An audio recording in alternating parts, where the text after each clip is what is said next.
Hi, everyone, and a blessed Ash Wednesday to you. I hope today marks an auspicious beginning to your Lent. I just wanted to share with you all a few thoughts that I mentioned at our Mass and services today. Why ashes, first of all? I think there's an image in ash that's a good reminder of the ultimate end of purely human endeavors.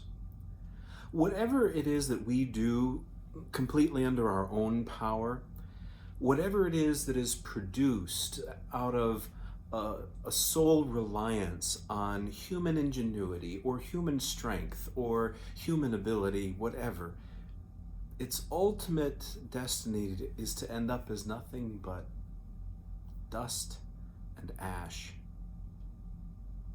And when we mark our foreheads with this, for me, it's a sign of acceptance.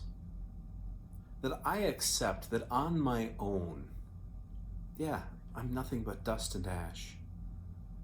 That's from what I was formed. Ultimately, to that I will return, along with everything I've produced, along with everything that I can manage on my own. If I want something more, if I want something permanent, if I want to be able to touch eternity, that can only happen with God. Those of you who have been listening to my homilies over the past year, you know I've been harping on this theme of metanoia. Well, when we begin Lent, we are beginning a season of metanoia, a season to invite the Holy Spirit to enlighten our minds, to change our hearts. And we want in this time to begin to look at the world in new ways, to receive from God new perspectives, to receive a strength that we don't have on our own. And so we inaugurate that season by saying, okay, Lord, I accept that. I accept that without you I am nothing. And I'm going to renew my commitment today, the commitment first made at my baptism, to do things your way, not my way.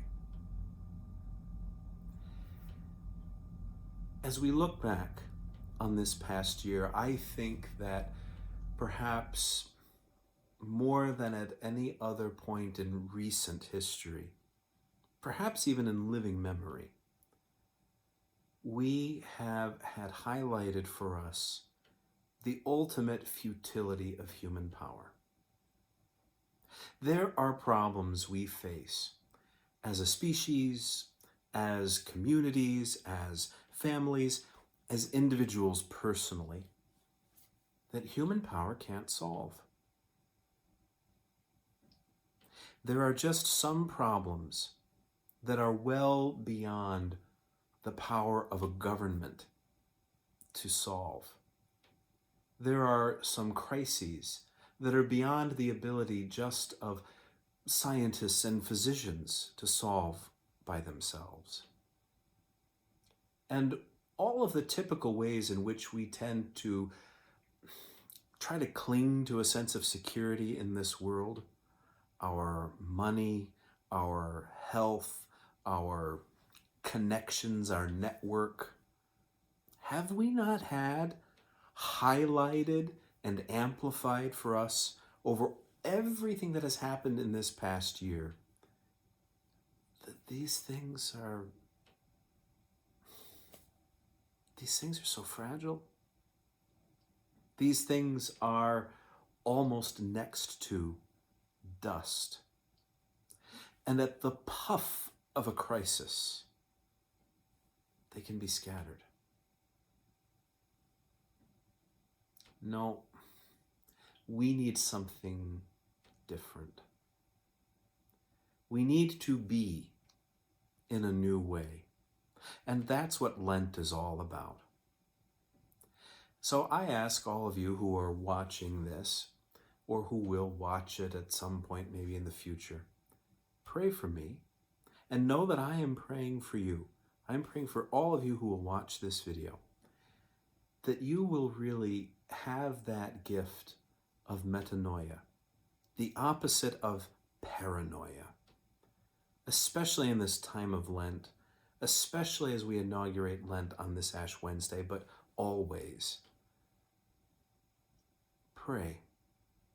Pray with me that we might all allow God to raise up our minds and hearts, that we may strive after the truly greatest things, not the passing fads of the moment, and that we may have the strength to actually achieve them, because we will receive it from Him, the only one who is truly eternal, the only one who can allow us to enjoy anything that's permanent, the only one in whom we can find the strength, the courage, the patience, the gentleness, the wisdom, the energy